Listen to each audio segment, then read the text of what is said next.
Hello, everyone. I am Claudiu Murgan, the host of the Spiritual Inspire podcast. Welcome back. Please subscribe, um, watch this video, leave a comment, and share it with your friends. My guest today is Linda Plunkett. Linda, thank you very much for finding the time to join me today. Well, thank you. I appreciate you having me on your show. So you are an author, you survived a brain tumor surgery, and you have a degree in Christian psychology. So let's start with the last one. Can you explain what is Christian psychology and what attracted you to it, please?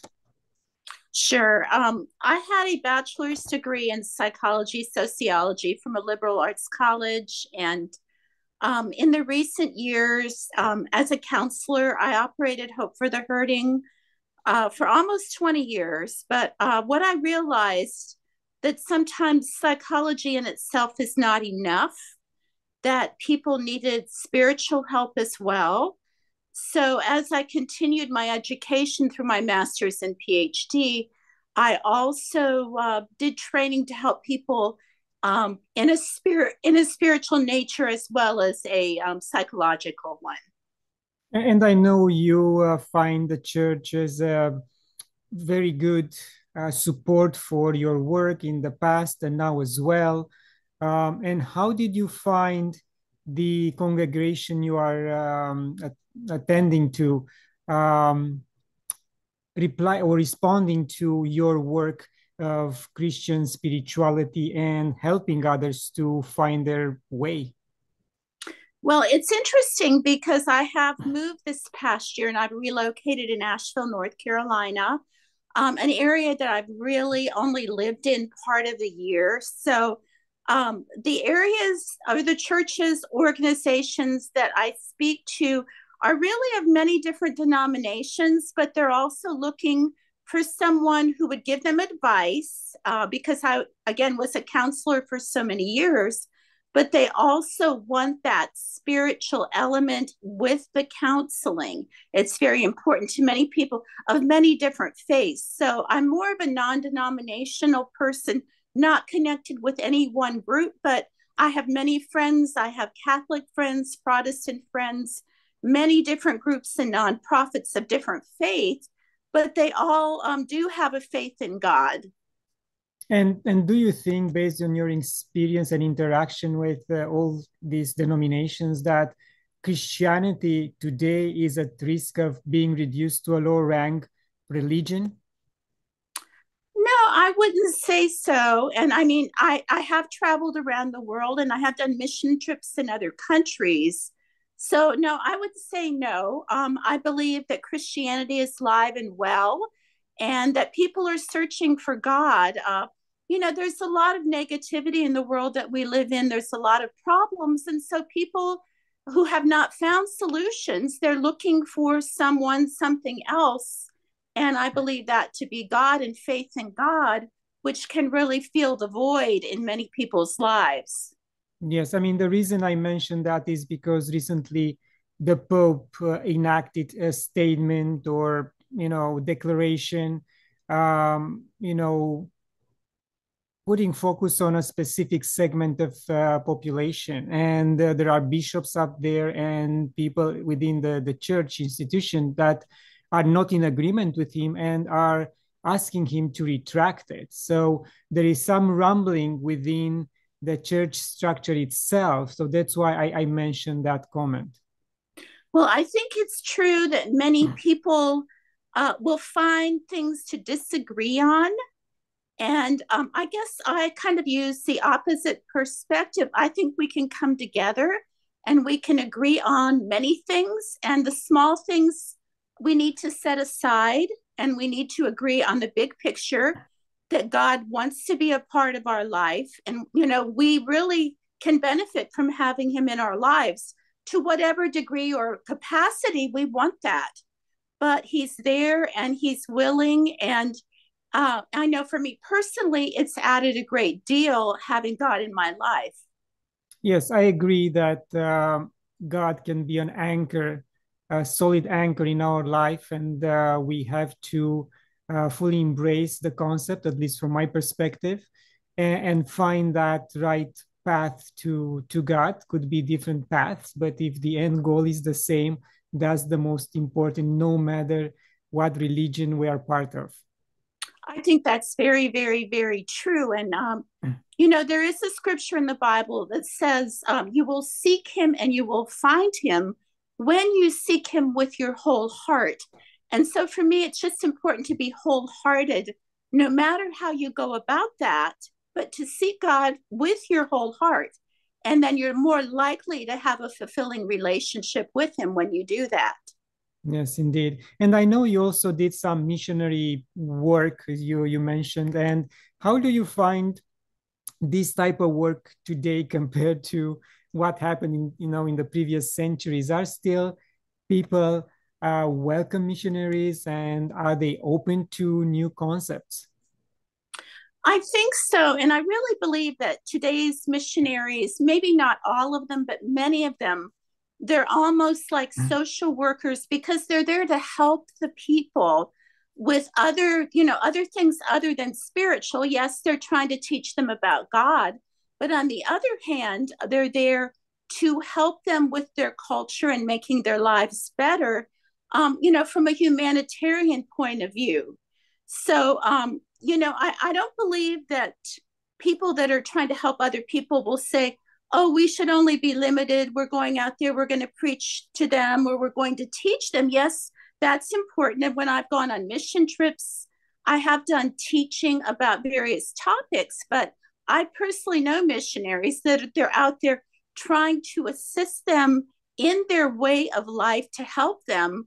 For example, building buildings or finding better ways of doing things to make their lives better. So I think most missionaries are there to do whatever they can do as far as helping people have a better life.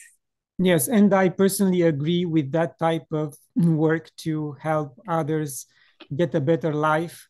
What I don't agree, and I never agreed, knowing the history of missionary work in 14th, 15th, 16th century, is to change someone else's beliefs, because that's, they came through thousands of years of building such beliefs through generations, and that's their way of life. And if we all become uninominational, if that's a word, then that's not great. We need diversity, and especially the indigenous people, in my opinion, they have to have their own way of thinking, because it's based on nature, it's based on elements which we as Westerners are not accustomed with. We don't understand their way of living. Maybe we can pretend we understand, but I don't think we are as connected as they are with the elements. So that's why this is where their understanding and their belief system comes from.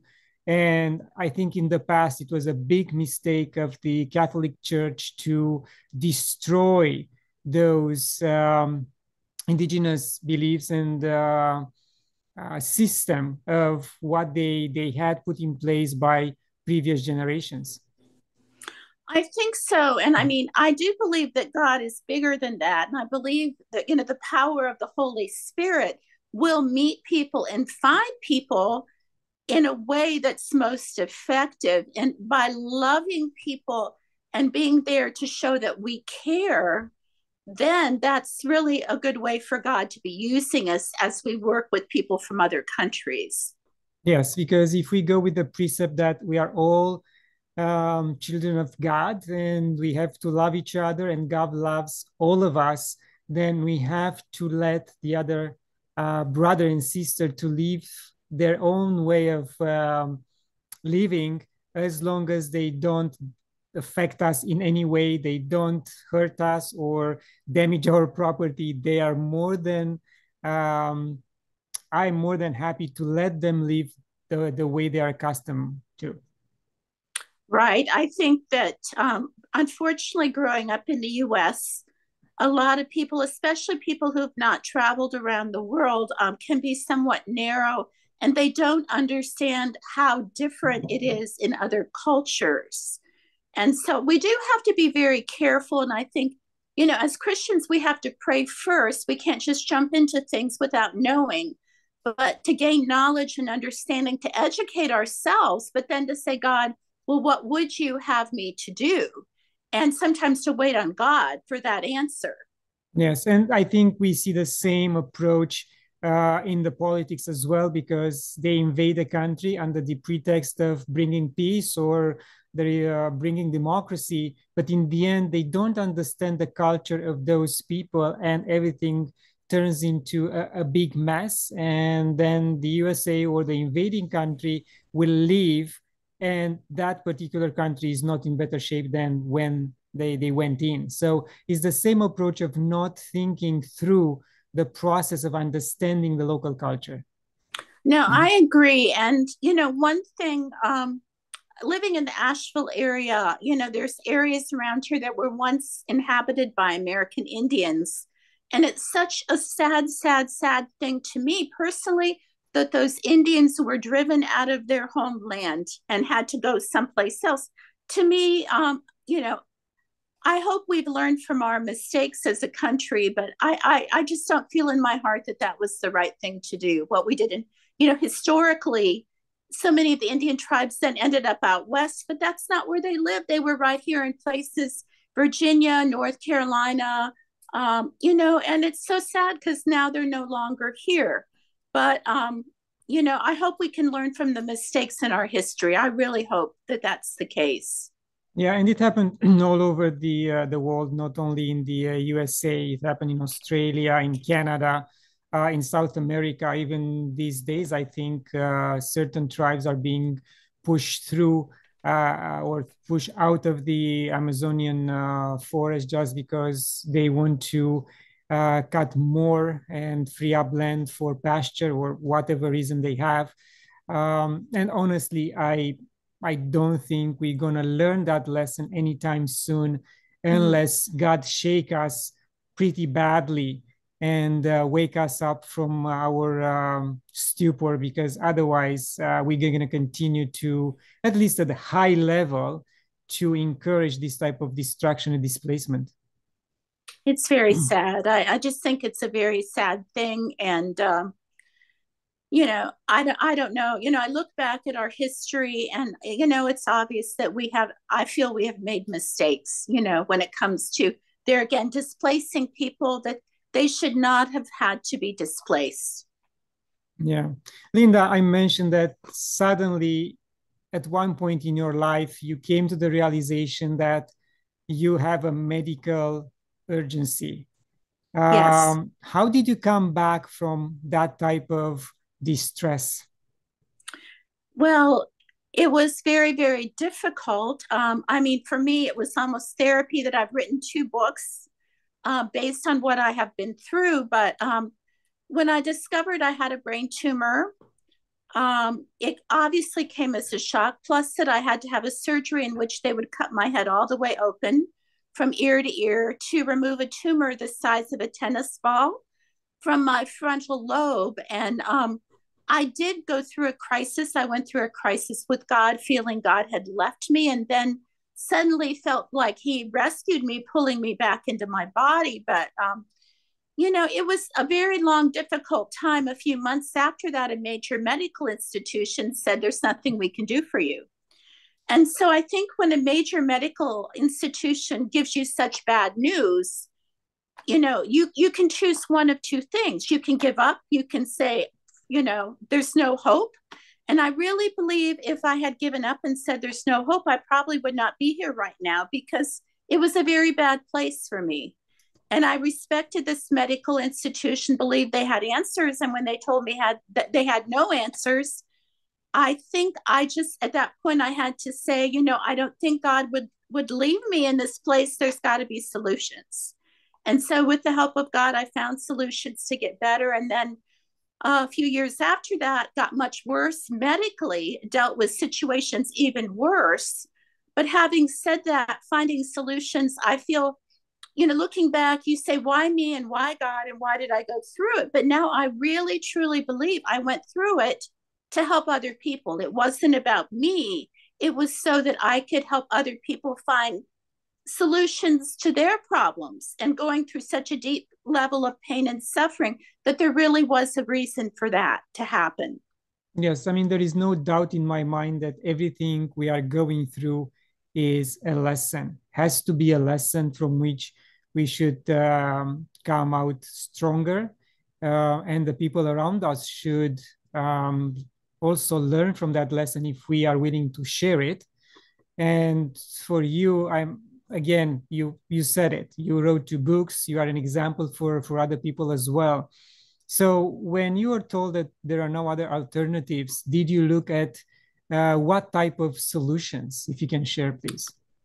Well, at that moment, it was about 3 months past my brain surgery. And honestly, I didn't have a lot of mental tools at that point. So I was really trying to survive. I had put on 40 pounds due to the medication, the steroids the doctor had put me on. So for me, it was like looking at my immediate situation, wanting to lose weight, wanting to be like I had previously been as far as my health, wanting to live life again, to become more physically active. So I tried and attempted to do things I had done in the past, which, although with great difficulty, I eventually became successful. For example, I had been a ballroom dancer and went back to dancing, which it turned out that was great for my balance, being able to walk, being also making my brain stronger. That really helped me tremendously. I had to learn to change my eating, my exercise, and really to get the weight off and to try to get my body physically to where it had been before. And then mentally, that was another thing because I couldn't work. I decided I would try to care for my father who was living in Ohio. And so I went to Ohio, and very difficult, very painful in some ways. But then I saw a vision that I believe that God sent to me that told me in so many words that I was going to recover and I was going to get better. And so that gave me tremendous hope, because although I wasn't there, that vision, it just assured me that I was going to get better. And I think that's really what I needed at that moment. And, and sometimes when we're at the very bottom, as low as we can go, then God will appear and give us exactly what we need. And that's what happened. So can I say that aside from the lessons you were taught, your connection with God deepened throughout this experience?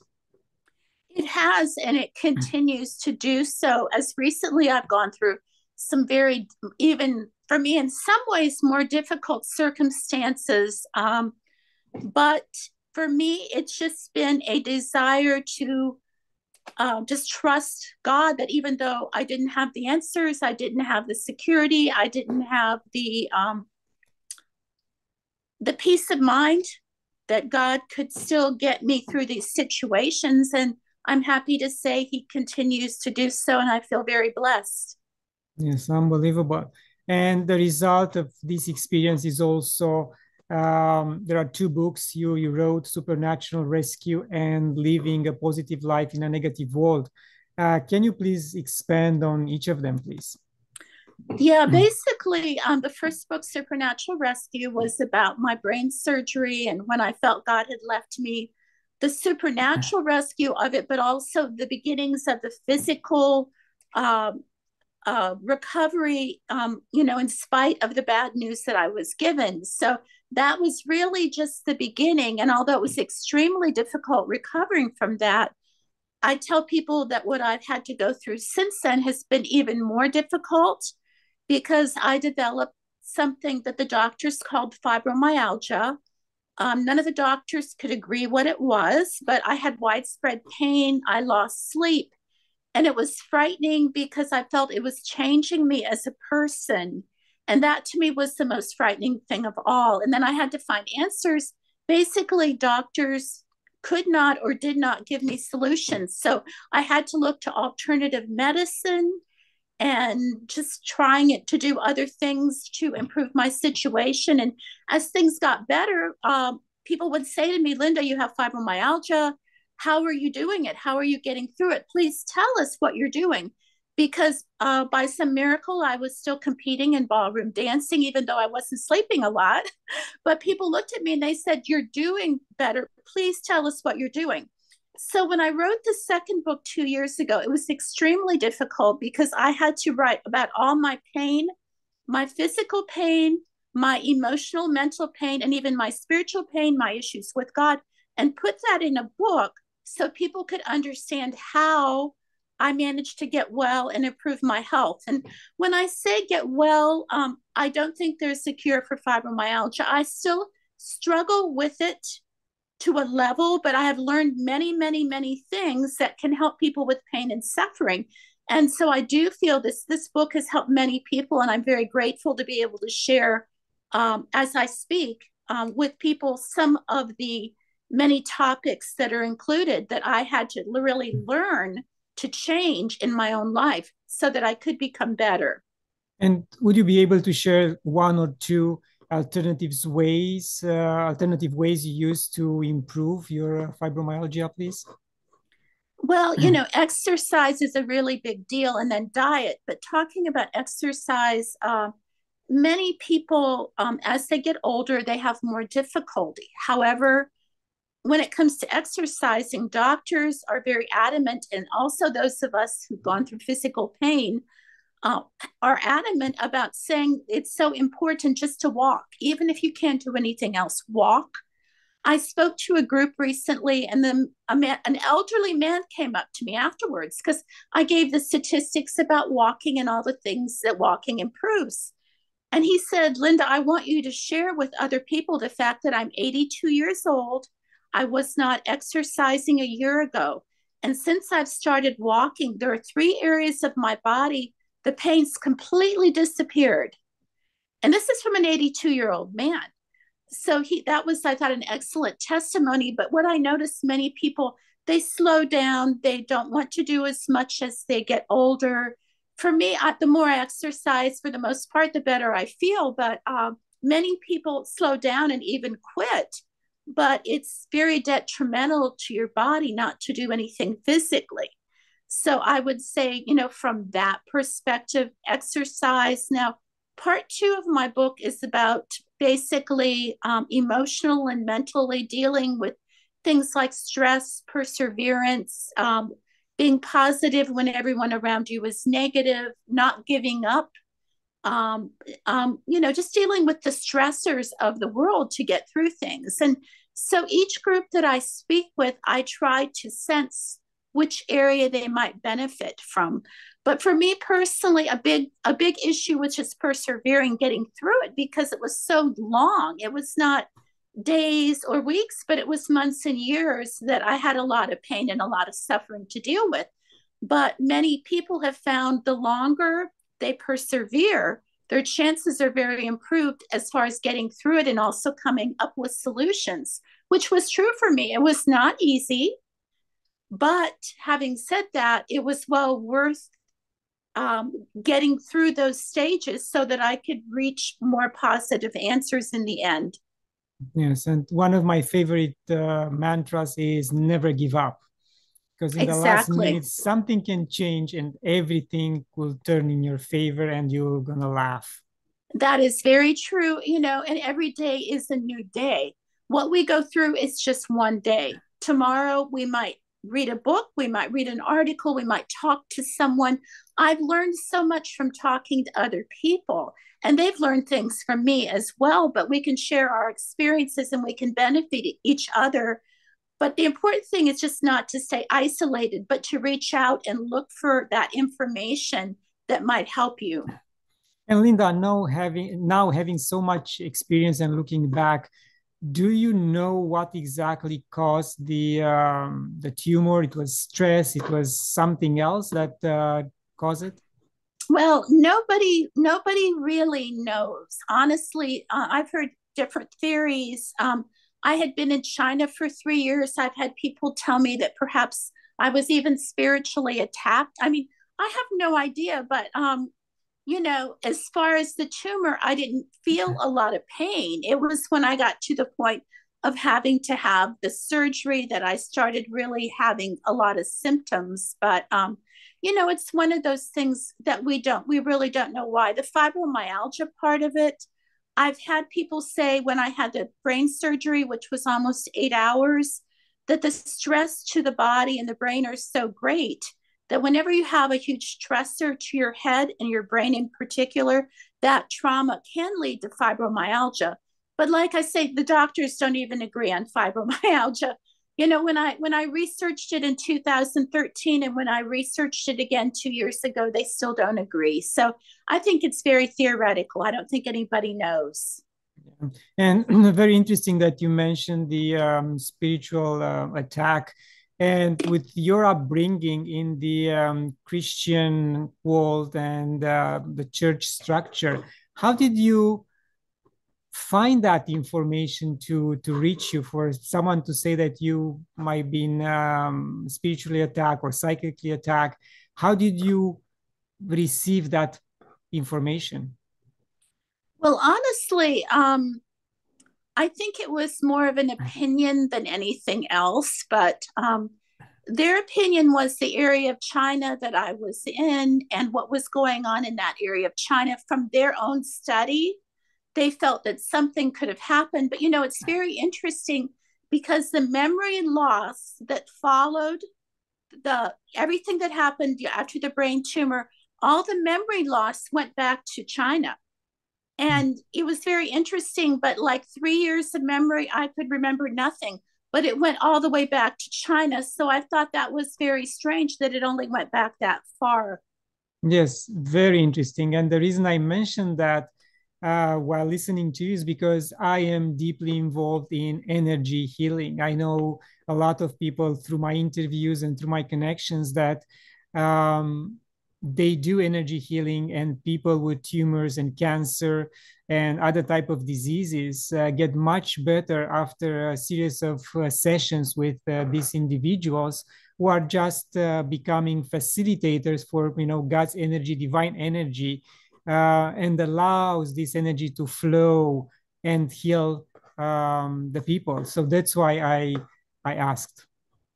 Well, I think that things like you're discussing are very important because where traditional medicine has not helped me, I have found alternative medicine to be very helpful. And I've been very pleased in realizing that just because a doctor says there's nothing we can do for you, you can't just automatically believe that because there are other things out there, but people don't know until they really go searching. Yes, and I had a lengthy discussion with a USA oncologist recently. I published the interview the other day, and she had to get out of that branch of medicine because she realized that she couldn't help people from within while still being in that box, in that framework. So she had to get out and start looking at alternative methods. And she was much more successful by doing that than staying inside. And I asked her, "Are you the black sheep of the oncology?" And she said, "You know what? I might be. My colleagues are watching. They are not commenting. They are not giving me any indication that they are in agreement with what I do because they are afraid. They are still inside the system. But hopefully, more and more will realize that they are very limited by what the procedures are, and they're going to be much more successful outside." No, I agree. And, I believe doctors only know what they know. They only know how they've been trained. And I've had several friends die from cancer. And then a friend recently recovered when she did some things that were recommended to me as far as alternative medicine. She completely recovered and her cancer healed itself.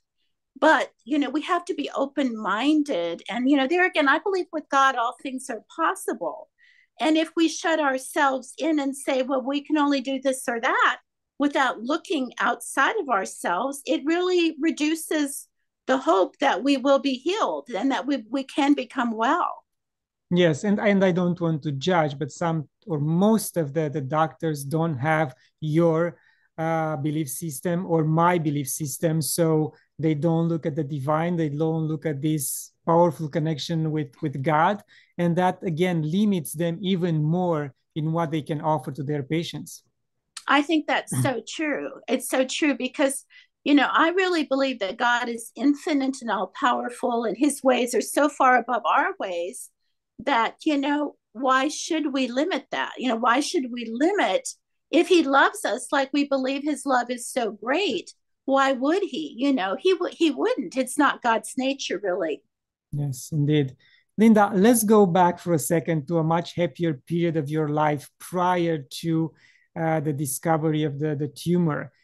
How would you rate your God experiences prior and after? Are they more powerful now after you went through this experience or before that? Oh, they're way more powerful now. And I think it's just really about overcoming, when you overcome great obstacles and people have said you can't and you're never going to get well and there's no hope. And when you see how God can work and then he continues to work in other circumstances as well, it just gives you more hope and more peace. And, I think it's really changed my life in a very positive. And I was having a discussion with someone earlier today, and they were talking about, oh, the world is so bad, and all the bad. But the thing is, if you really have hope and you have belief in God that he can do anything, and you see how he can work and how you allow him to work, then there's always good even in the bad, and things will work together for good even in the midst of the bad. And unfortunately, a lot of people can't see that. They think it's one or the other, and that's not true. Yes, and the way it was explained to me by more advanced people on the spiritual path is that it sometimes comes even from God's people, is that we need this balance between evil and bad and good, just to understand how fortunate we are to have what we have and be the place we are at that particular moment. So that's why we need the balance. Sometimes, again, it looks like the balance goes much more on the other side, and we have to push forward on ours and pray harder and open up our hearts even more to bring back the balance. But in the end, it's a game we have to play, and we have to do it. We have no other choice.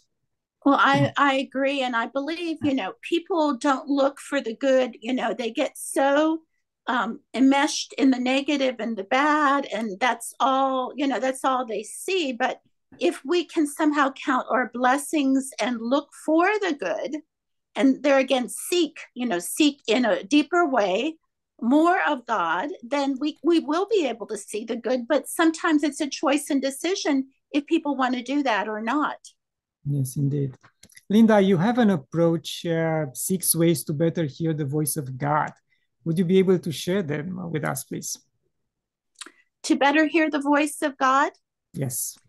Well, and there again, I'd have to say you have to desire to seek him and find him with your whole heart. To me, a lot of people are very half-hearted. They say, oh, there's a God up there, but they don't want to really have a relationship with him. And I think you have to say, God, I'm going to seek you and I want a relationship with you, and be very determined, but not do it like for just a second or a minute, to say, how are ways that I can find you? I think, I don't know, I'm probably different than a lot of people, but I can go outside in nature and I can feel God's presence and I can see him in nature, and it brings me closer to him.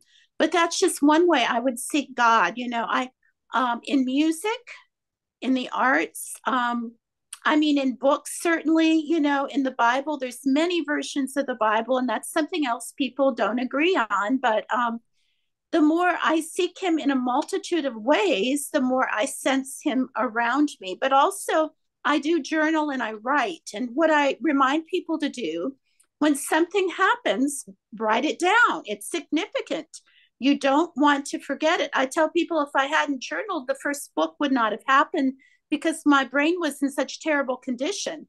But people forget the good and they forget to count their blessings, and they just look at the bad. and their life gets out of balance. But you've got to look at the whole picture. You've got to write things down and see how things change.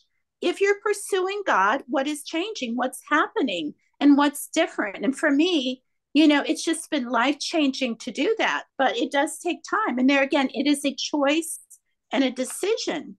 Do you want to do that? And there are many things in this world we can spend our time doing. And so, what's valuable? You want to pick and choose things that are valuable and things that'll make your life better. And for me, it's just something. It's made my life vastly not only better, but it's completely changed my perspective. There again, there can be negative, but the positive, it just outweighs the negative in the long run. I really believe that. If you're looking for God and you're looking for the positive. Yes, and to summarize it, it's not just a Sunday affair. It's a, No, a lifelong 24/7 affair. exactly. And there again, on a daily basis, just at least I realize people are busy, but dedicate a short period of your time to seeking God in the way He calls you to seek Him, and just look for good, look for how He's working in the midst. I mean, I've talked to so many people recently that say, I don't watch the news anymore. I don't listen to the news. It's all bad news and it's negative. And there is a lot of negative. We have to be very careful in understanding, is this really fact or is it an agenda? Because I think some of it is an agenda, but we've got to look outside of that. We can't just look at the negativity all around us, or we're going to become very negative people.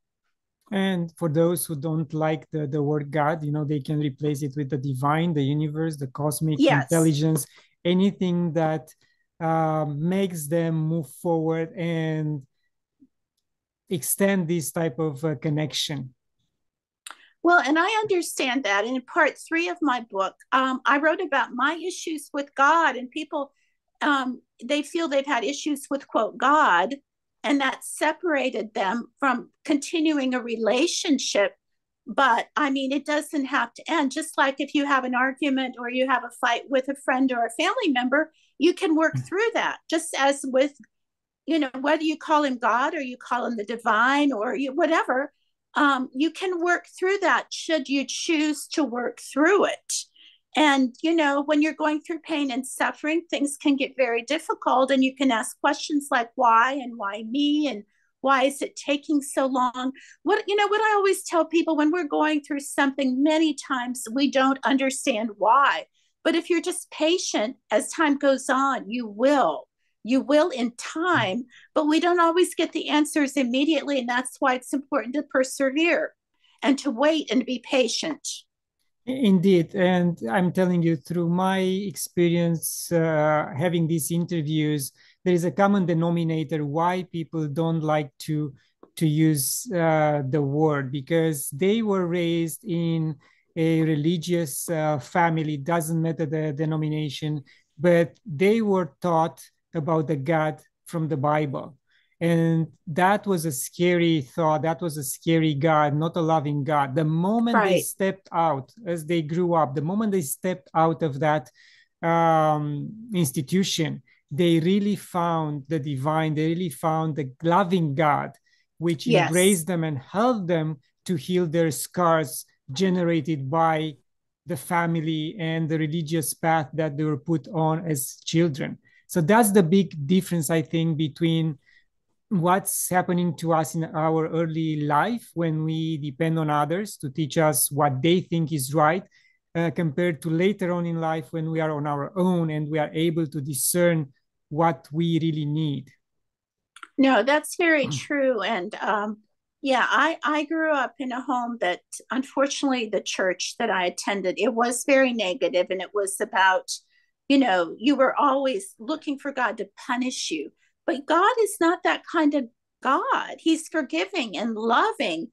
And, when people know how loving God is, they're more likely to want to have a relationship with Him. But like you say, unfortunately, some people have been indoctrinated in their youth in a false way. At least I feel it's a false way, not to understand how great and how loving God really is.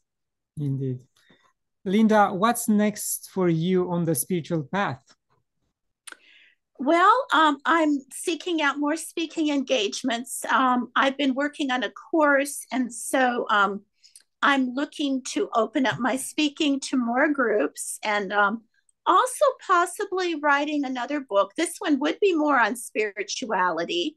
And because a lot of people, they don't know how to find God, and they don't know how to draw near to him, and they don't understand him in a way that I feel I've learned. And so I want to teach people a more positive path.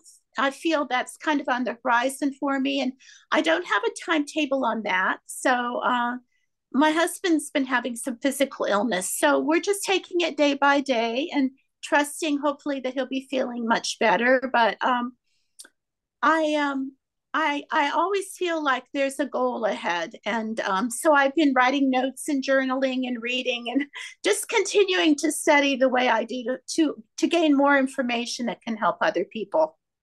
Thank you. And in your previous life, I mean, prior to that event, have you had the chance to visit any of the Christianity holy sites and have any particular experiences there? Well, unfortunately, not recently, but in 1998, I did visit the Holy Land. I went to Israel and Egypt, and so that was very interesting and very educational. And rode on a camel, which was a new experience. But you know, I'm glad that I could do it back then, because now it's not so safe, perhaps, to visit that area of the world. So although I would like to go back again, I don't see it happening anytime soon. Yes, I mean, I was in contact with a group who returned like a week ago from Egypt. They didn't have any issues. You know, the war is on the other side of the border, and sometimes it's even better to go when things like this happen, because the local country will give you much more attention. They will try to protect you even more than in peace times. You know, so. Oh, that's good. That's good to know that.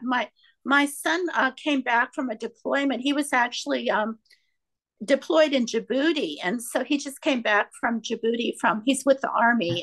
He's like a reservist with the army, and so he just got back from that area of the world. And I found it very surprising that although it's desert, it's very humid there. So unlike our deserts in the U.S. that are very dry, it's extremely hot and humid, but it's still a desert. Yes. Linda, we are approaching the end of the interview. Any final thoughts?